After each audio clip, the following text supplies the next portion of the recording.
কাতারে হামাস নেতাদের উপর সাম্প্রতিক ক্ষেপণাস্ত্র হামলাকে বৈধ ও যৌক্তিক দাবি করেছেন ইসরায়েলের প্রধানমন্ত্রী বেনিয়ামিন নেতানিয়াহু।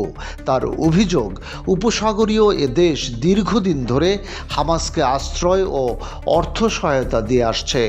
মঙ্গলবার জেরুজালেমে আয়োজিত এক সংবাদ সম্মেলনে নেতানিয়াহু বলেন, কাতারের সঙ্গে হামাসের সম্পর্ক অস্বীকার করার কিছু নেই। তারা কেবল আশ্রয়ই দেয় না, বরং নিয়মিত অর্থায়নও করে। তাই দোহায় আমাদের পদক্ষেপ ছিল সম্পূর্ণ ন্যায্য।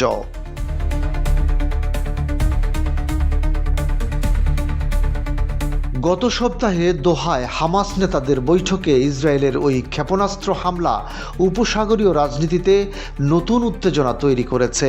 এতে ভয়াবহ বিস্ফোরণে 6 জন নিহত হলেও হামাসের শীর্ষ নেতারা প্রাণে বেঁচে যান। ইতিহাসে এটাই প্রথমবার কাতারের ভেতরে সরাসরি হামলা চালালো ইসরায়েল।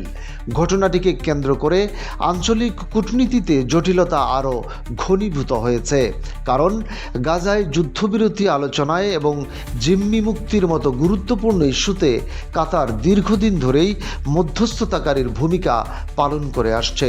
অথচ সেই দেশকেই এখন সরাসরি লক্ষ্যবস্তু করেছে তেল আবিব।